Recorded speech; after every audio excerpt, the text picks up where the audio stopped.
Welcome to our book club. Today we're going to discuss a book called Scale Up by Verne Harnish. As usual, we're going to be evaluating the book in three parts: how the book impacted you, how it was written, and overall. Stefano is today with us. He didn't read the book. He read another book. So I hope it was a better book because he didn't read this one. So, but let's see. So according to this book, the main thing that I picked up, it was a couple of things. One of them is they talk about 4D framework. Okay. It's about driver, demands, discipline, and decisions. So that's basically what you need in order to scale your organization or your company. Okay. And a lot of the terms in this book is about big companies, not small businesses, but still you can still implement some of those strategies and tactics in small business, right? So in the sense of the 4D framework, the driver, it's about the economic growth. Demand, it's about stockholders, which we cannot implement here, but the processes.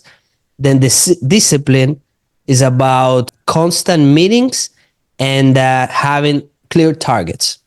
And then, of course, decisions, which to resolve any issues along the way. Okay, so this is what they mean by the 4D framework. The other thing that they talk about is the barriers when you scale the business. One of them is inability to grow enough leaders through the organization who can delegate and predict. Okay, so I think this is very interesting because it is very hard. It's a big barrier. When you grow your company, you want to hire people, but sometimes those hires are not leaders. They're just hires to cover some of the tasks. But then when you really want to scale to the next level, you need leaders that can delegate and predict. You really want those people that can cover those positions. Another barrier is scalable infrastructure, which means lack of systems and structures to handle complexity of the communications and decisions. Okay, so it's basically systems and processes, which I think we talked about many times about the systems and processes. I think this is crucial for scaling any business. The team is very important, but then once you have a team, if you don't have systems and processes, it can be just waste of money because everybody can do their own thing and it's not synchronized. There's no systems, there's no processes, and the company is not growing. And you can hire more and more people, but if you don't have those in place, you're not going to be growing. And then another one is market dynamics, which is the competitive pressure that build and endure margins to scale your business. So it's basically to be competitive and making sure when you grow, because sometimes you have growth, but you're squeezing your margins because of the growth.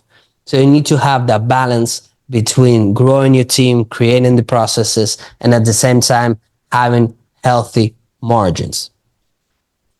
So those are my takeouts, the biggest takeouts. So I would say the way it was written, I would give a 6. It's a little bit complex. I think it can be written in a simpler language.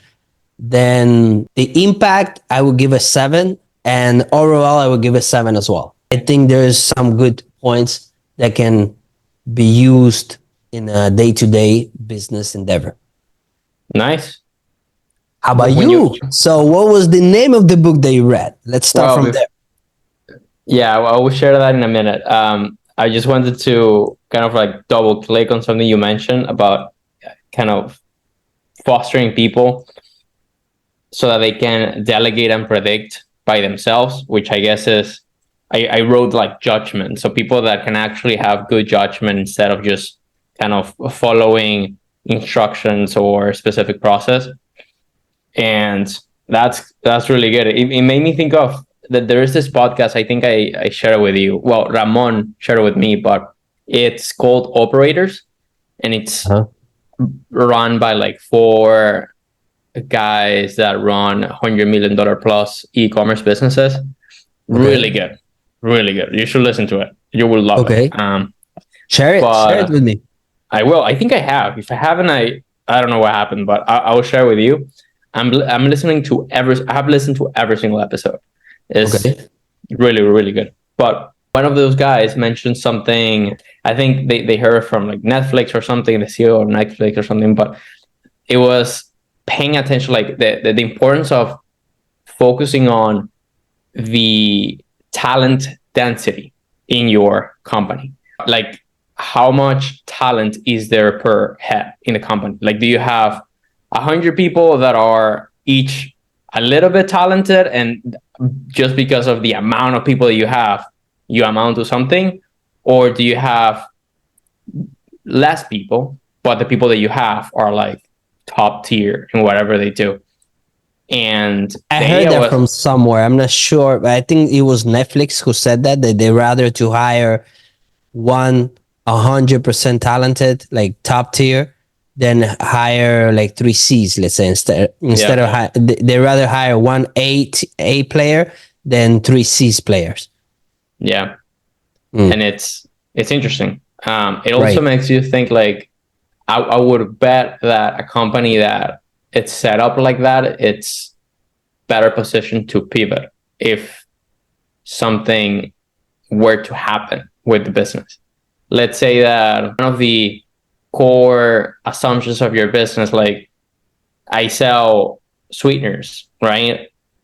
If I have a really talented team, and in 5 years, I've been building that team, and for some reason, what we thought was good about our business of sweeteners is no longer the case because something happened in the industry, or monk fruit suddenly is banned by the FDA, right? I would think that having a high quality team would make it easier and better and higher and more likely to find a better or an alternative way to make money. It's like, well, you lost your product and your product line, but you have this high quality team that can do anything basically hopefully, or can do a lot. So it's just a matter of redirecting kind of like all that talent to whatever the next thing is, as opposed to having a bunch of people underneath one single person that are just following instructions. And it's like, well, then everything relies on that single person to find the next thing. You know what I mean? Right. And I totally agree with you. But in this case, I wouldn't just say to have not high quality people, but more, because the way you understanding, I think is a different the way they're trying to put. Okay.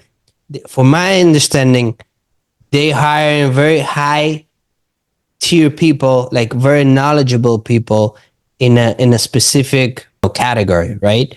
So instead of hiring maybe C3 people, they hire an A team player, and they rather pay him triple than paying, divided.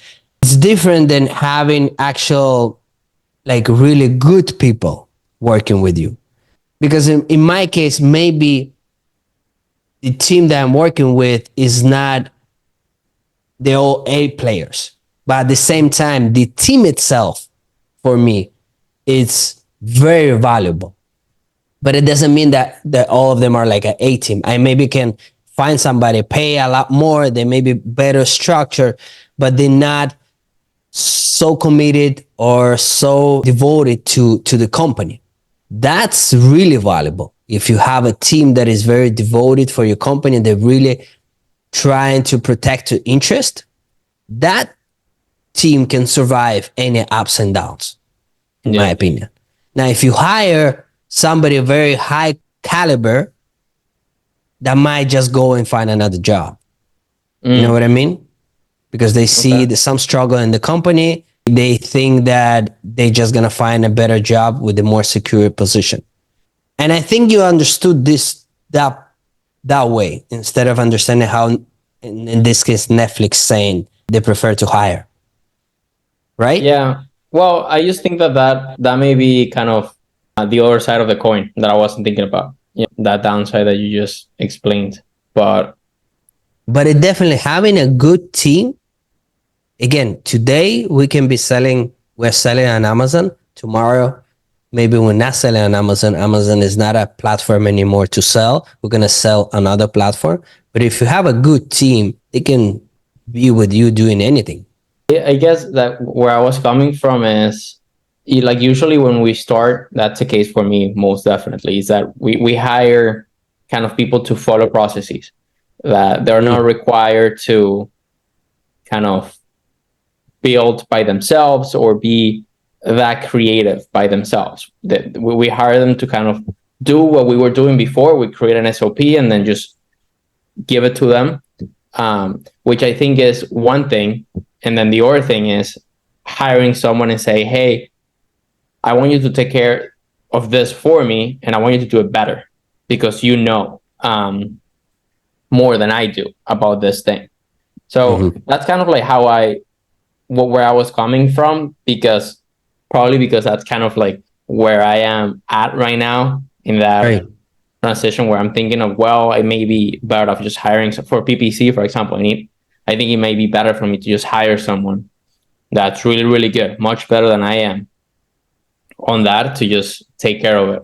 And yeah, and it can be the same thing, but it also doesn't have to be for every position. This position is so hard to hire, the PPC. It's one of the toughest positions to hire. It's really hard. Thank you for the encouragement. I appreciate it. No, I'm honest. It's one in our ecosystem.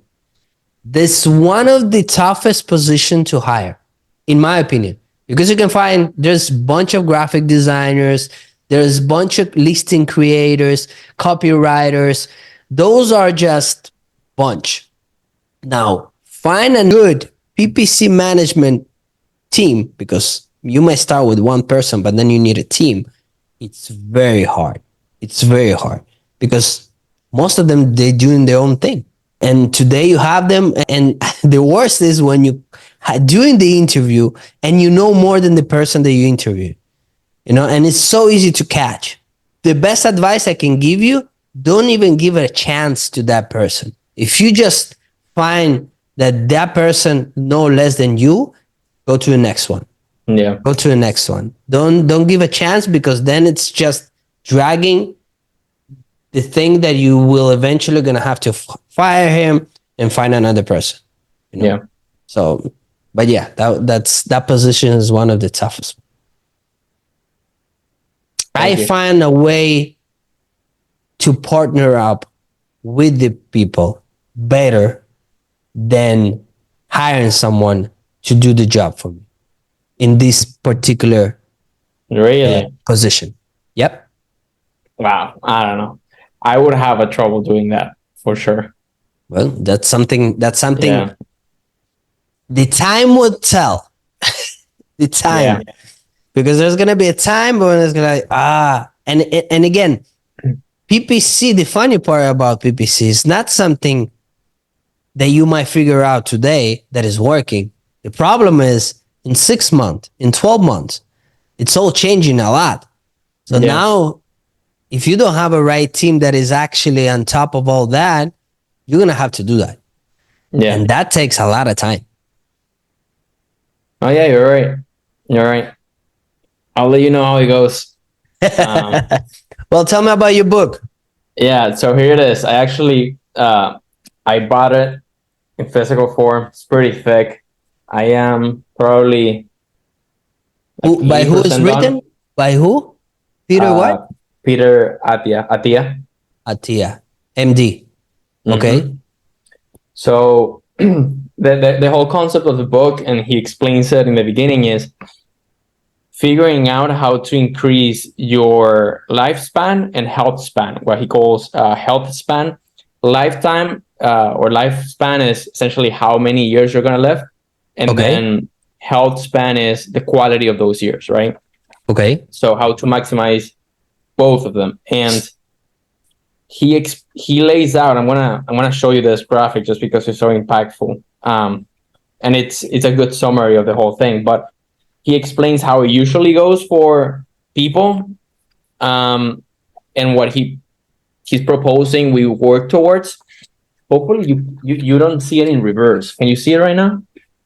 Is it good or is it in reverse? No. It's well. So All it's right. life, So let's see. So lifespan. so the thick line, it's kind of what would happen if you don't kind of get help from the medical industry today. You will just at some point, I don't know how many years this is, but you will slowly decline until you die, right? Okay. This second, the second dotted line essentially says what happens for most people. Like you slowly decline, and then when you're about to die, you get help. And then at that point, maybe you get a heart attack, or maybe you realize you have cancer, or maybe you realize something, and then they help you out kind of to live maybe a couple years more or whatever it is, Okay. with the same quality that you have of life until you die. And that, for instance, that happened to my grandfather, for example. Okay. You know, he slowly just got worse and worse and worse and worse and worse until at some point they put him in hospice for whatever time he ended up living for, and then he died, right? And then the other one is essentially kind of the nice, the fairy tale option, which is that you keep a very high quality of life until then you kind of like die fast. So it's not a slow kind of dreading thing. Is you're doing what you can to maintain a high quality of life until then at some point you die, like, we all do. But that's kind of like the thesis of the book. So what is the process in order to expand that high quality life? Yeah. So he first talks about the four main causes of death in the US. Obesity, cancer, heart attack. Yeah, so it's Heart attack probably number cardiovascular. one. Yeah, cardiovascular disease is number one. Then there is cancer, and then there is neurodegenerative diseases, which is essentially like Alzheimer, Parkinson disease, whatever, I forget the name, but In the past, it's funny that you're talking about this book now, but in the past, I don't know, couple of weeks, I guess, there's so many people that I know that end up in the hospitals because of the cancer, the tumor, the brain injury. It's unbelievable. Of course, it's they're all crazy. elderly people, but still, Yeah. No, it's crazy. And again, a lot of these numbers that I read, and I read it paying a lot of attention. Again, it's a very thick book. I was just researching everything I didn't understand, because I think this is really something that you read once and kind of helps you guide what you do for the rest of your life. And also, give me an example. well, for example, for the cardiovascular disease, the number one killer, right? When it comes to heart attacks, or it can end up being a stroke too. What causes that is very well. First of all, the kicker is that is a preventable disease, meaning if you do the right things, you can avoid it largely, or postpone it a lot. He says that it shouldn't be the number one killer; it should be the 10th. That like it shouldn't be like that. So that alone tells you, and it's very slow. Like it takes 20 years for this to. He says that the main symptom. He tells us that is one thing, that the main symptom of cardiovascular disease is sudden death. Like you just realize that you die, you get a heart attack, and then you realize that you had cardiovascular disease. Like you never, right? It's a slow killer. And what happens is, and again, I went into depth into kind of like the little things that he mentions, but what happens is that whatever excess glucose or fat that you consume gets transformed into fat. If you get glucose, get transformed into fat in your body, and then it's stored in different places. So fat is mainly stored in your skin, and that's fine. However, there's genetically, each person has a limit to how much fat you can hold there. And once you pass that limit, then it goes to different places.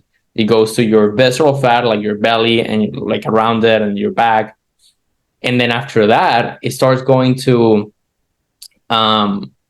your organs. It can go to your liver, your heart, and that causes its own separate things. But it also goes to your veins and your arteries and all that stuff. And it goes there. And when it gets there, it starts to create this bumps, right, inside your arteries. And then they become thicker. And then there is less blood passing by. So yeah, so there's higher pressure and all of that stuff. And what ends up happening is that either it can just completely cut off blood flow somewhere, like it happened to my grandfather. He lost his leg many years before he died. But it can happen something like that, or something can literally just break off, and it can just go to your heart, cause a heart attack, or it can go to your head and cause a stroke. And he goes into depth also very practically. Like he says, look, most people look at cholesterol as a proxy to how healthy they are cardiovascularly, but you shouldn't actually look at that. You should look at these two different things. And one of them is essentially the carrier, kind of like what takes cholesterol into your cardiovascular system. So you can actually take these two little things and you just go to your next blood exam and you see your levels of that, which seems to be what the studies say is what drives your cardiovascular health when it comes to it, or how much fat can get into your veins and arteries. There's another analogy that is the fat. I know you said the fat, it goes to different places in the body, but there's also, it's sometimes it's even worse when the person is skinny. It does eat not unhealthy food than a person who is a little fat and it eats unhealthy food, because those fats that you're saying, it goes directly, it doesn't go to the body, it goes directly to the veins. If you're what? If you're skinny? If it's skinny, there's people. I'm not telling your age, but the older people, when they're skinny, their diet is unhealthy. The fat's going directly to their vein, and that affects all cardiovascular thing.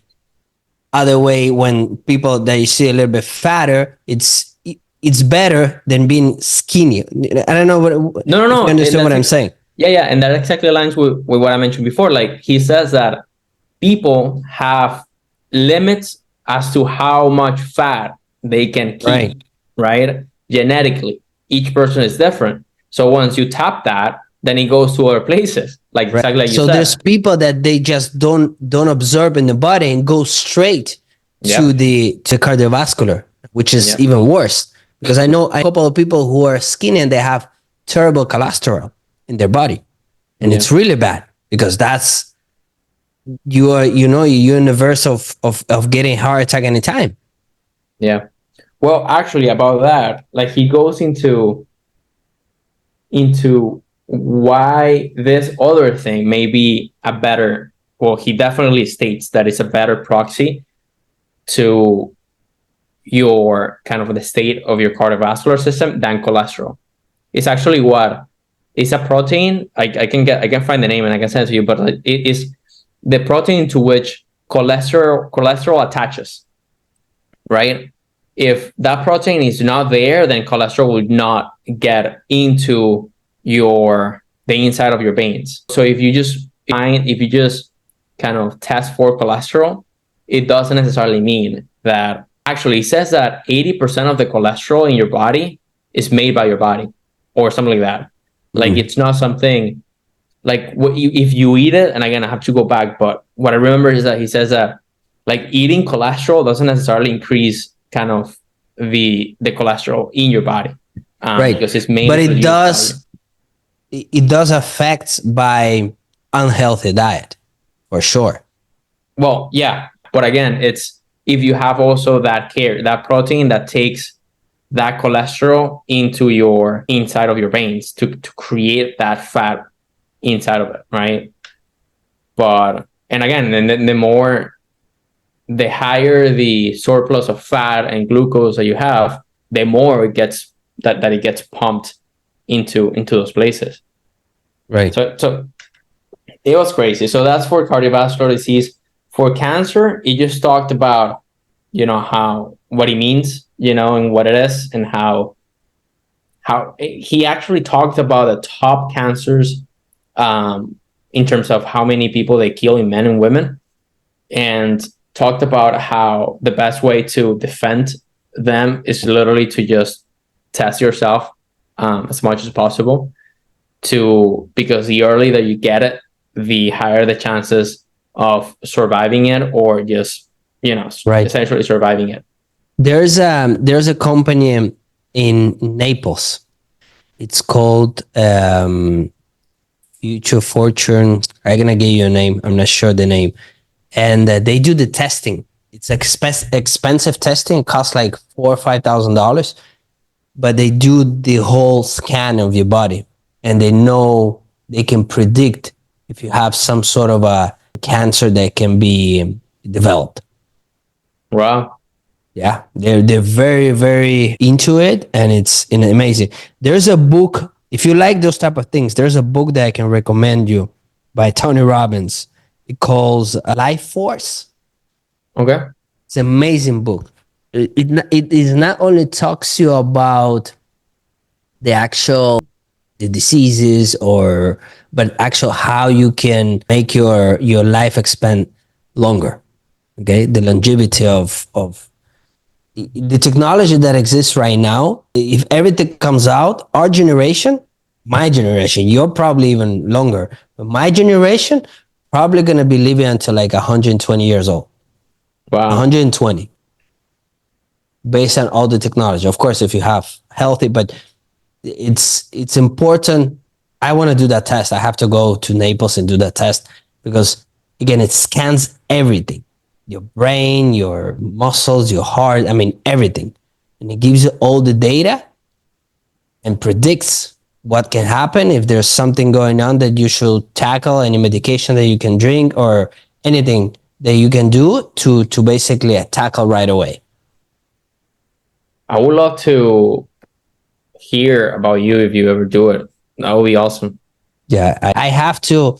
My age, I really should start thinking and doing all those things. Do analysis, and my health is in great shape, but haven't done those type of studies. Those are really deep and, of course, a lot more expensive. But they're great. They're great. Yeah. I know a lot of people who did the test. I know them because of the Tony Robbins organization, because Tony Robbins have shares in that company, and the testimonials of the people who prevent the cancer. It's unbelievable. Interesting. All right. If you can get me a name, that would be awesome. Yeah, I'm gonna look it up. But read the book Life Force. You're gonna love it. If you Awesome. You can do audiobook. It's amazing. It's so much data, so much.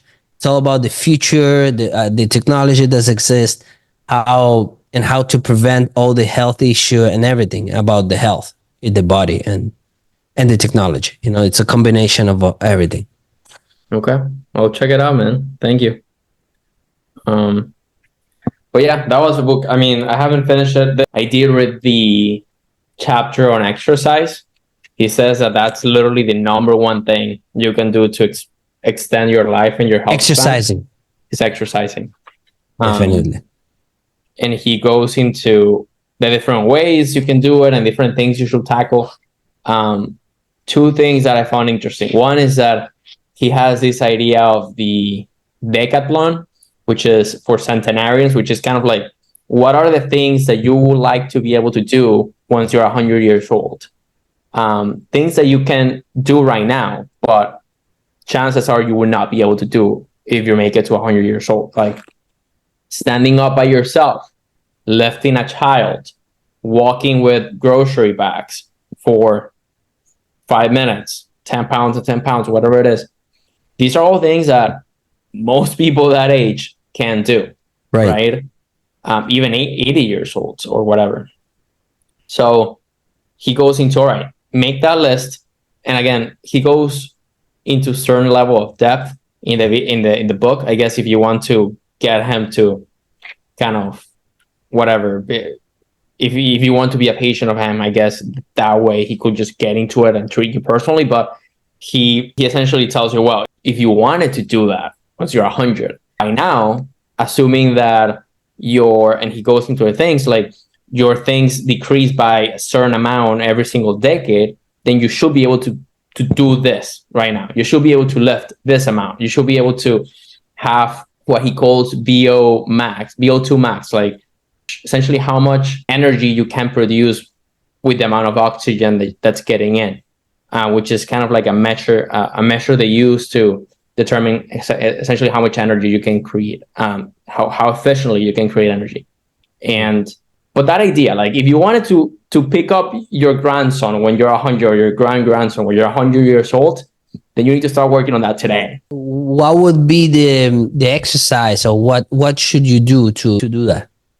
Well, I mean, maybe you're not going to be carrying the baby all the time. No, I mean, what is no, but like, and again, this is, I think this starts to make more sense for people that are like maybe like 60 or 65, right? But like, if I'm 25, it's hard for me to kind of like work for that because it's, there's a study done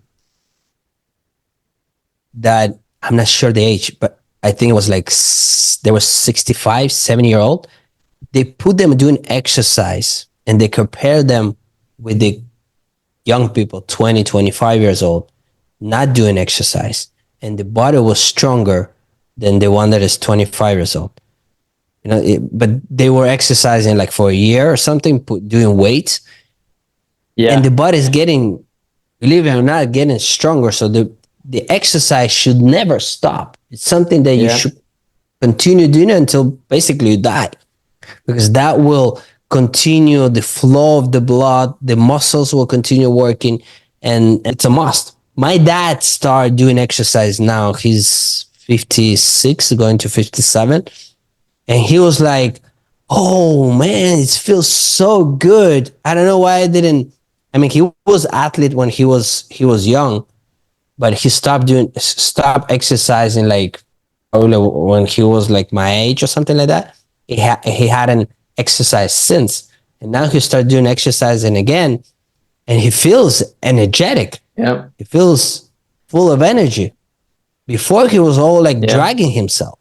And I've been telling him, but he wasn't listening to me until he heard someone on social media. And he got but you know how it is, And he started doing it. I was like, oh my God, it feels so good. Now he's doing it every day. He's going 2 hours in the gym. He go to the gym, exercise, he go to a sauna, stretching himself. I mean, amazing. Yeah. So how old is your father? 57. 57. So I guess based on what I read, there is kind of what you will say is, let's say that a child weighs whatever. I don't know how much a child weighs, but let's call it 10 kilos, like 20 pounds, maybe. So let's say 20 pounds. And if you wanted to pick up a child, if you wanted to pick up 20 pounds when you're 100 years old, if you're 57, then you make an assumption on the amount of muscle you'll be losing every single decade, right? Even if you work out. So it's like, so let's say that you assume whatever amount of muscle you will lose every single decade. And then also other things, like your ability to create energy based on oxygen, I guess, few more things that he will talk about. And you will say, well, in that case, I need to be able to pick up this amount of weight right now. And I need to be able to have this condition, aerobic condition, to be able to have this endurance, let's say, right now, to account for that loss. So that's kind of like the idea. So this is physical. Did he say anything about cognitive condition? Because that's the other thing. I mean, your body can be in a great shape, but if you lose your mind, cognitively is not operational, then it's another problem. So there's any exercises for that? Well, he talks about it, and probably, I read so much that it's like, but he touched a lot on that in the chapter on an Alzheimer, which is all about the mind, right? Right, cognitive. Yeah. So he touched on that a lot, but essentially comes out to kind of like similar things. Like exercise will benefit that. But for some reason, if you mention that, I'm blanking on something, or everything was just like combining my head as to physical and mind, because I guess the brain is also physical, right?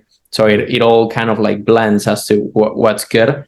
On that, something that I found really, really interesting is that there is one gene in a specific that you can get a test for that increases your chances of getting Alzheimer by like 12x. Oh, really? Yeah, there's a genetic test. Have you done genetic test? Not yet. I done genetic test because my wife is getting pregnant, the in vitro, and we had to do the genetic test, both of us. And yeah, the funny part is, if I would knew what genetic test does, because it really helps you to understand both bodies completely. And if for some reason your body doesn't compatible, or there's some issue with your couple, you can know maybe child gonna have problems or something like that. You know, you can know beforehand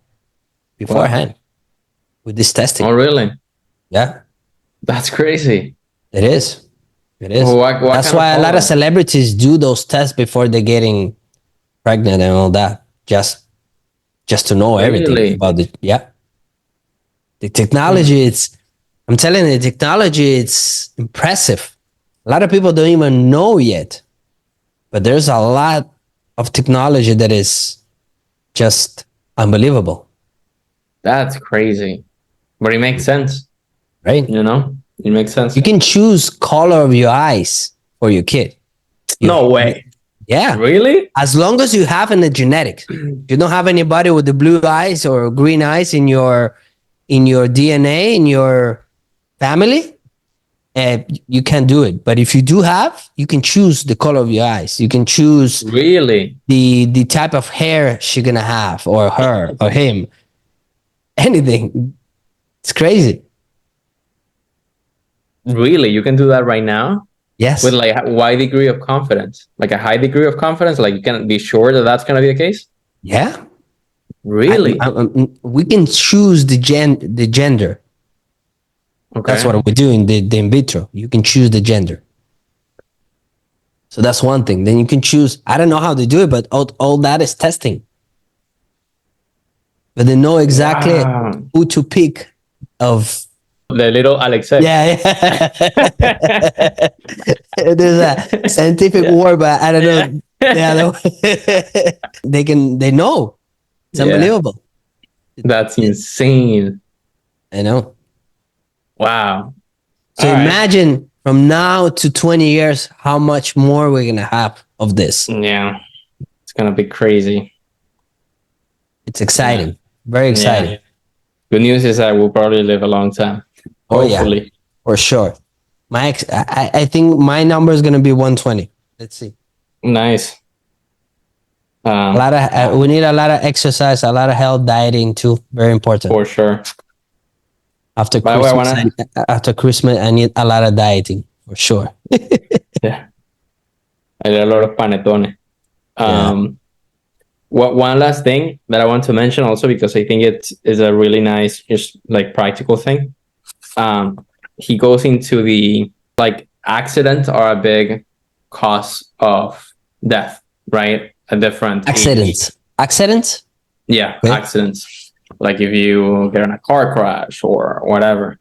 Mm-hmm. And here's the graphic, and I'll just talk about it. But I wrote like insane, because when you're 85. So essentially, the risk of dying, well, when it comes to accidents, um, the percentage of accidents attributed to falls, like just falling and just hitting your head or whatever and just dying there or soon after, gets higher the older you get, which makes sense. Right. But when you are like, when you go to like above 85, it's like 75 and older is the main cause by far. I think 65 and older is the main cause by a little bit. 75, it's the main cause. And then 85 is just crazy. Is that black kind of like single thing that you see here, right? This part, this is just false. Oh, wow. So it makes you think like just being smart on figuring out how to arrange the house for your parents or your grandparents, right? So that a fall is less likely. That right there is just, you're probably just extending their lifetime just by doing that to a certain degree. Interesting. What is your vision?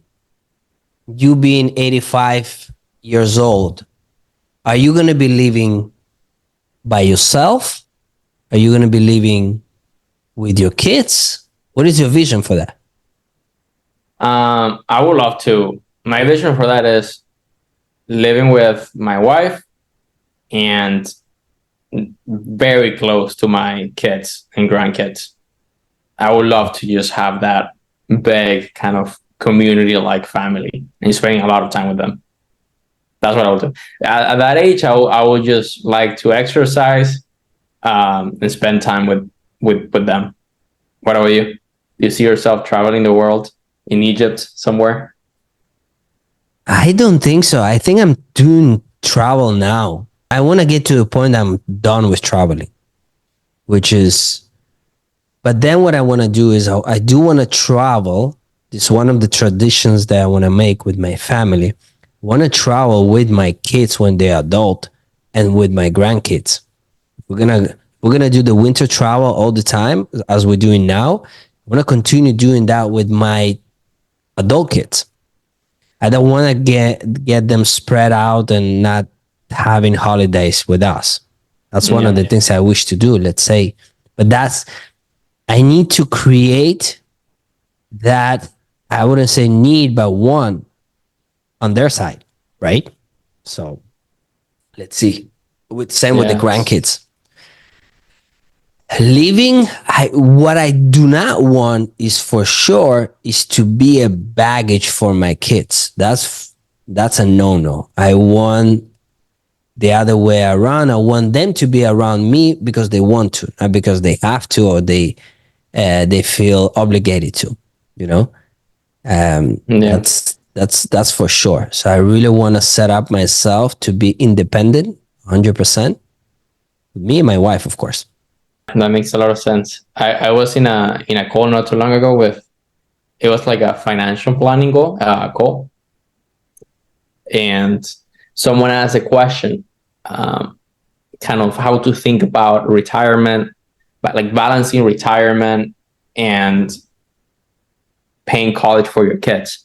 They were considering one of these programs where you just pay a little bit every single year and then you get a discount for your kids' college. I'm not doing it. The guy you're doing that? No. Oh, but he was like, look, to be honest, your kids will just be able to figure it out. Like if you have to choose between your retirement and your kids' college, you should choose your retirement and then figure it out from there. Because you don't want to end up in a place where they went to the best place, they went to school, the best whatever, and then you depend on them and they have to kind of support you for the rest of their lives, or your lives, right? That's a very good way of thinking. I'm doing right now the best I can to prepare them for the better life they can have. I'm giving them a good school, giving them sports, but when they finish high school, they're on their own. They want to do college, they can do college. They better get their scholarship. I'm not going to be paying for college. First, it's crazy amount of money. Second, it's I don't know if they want to go to college. So why would I would like them to go to college if They want to go to college. So far, my oldest one, he's saying he want to go to college, but he better get scholarship Yeah. or get loans, whatever he need to get to pay the college. I did that. Yeah. I'm not planning to. I'm paying now what I fair share for their school and their sports. I'm not planning to pay their college. That's the way I'm wired, and I spoke with my wife. She's the same way. I want to give them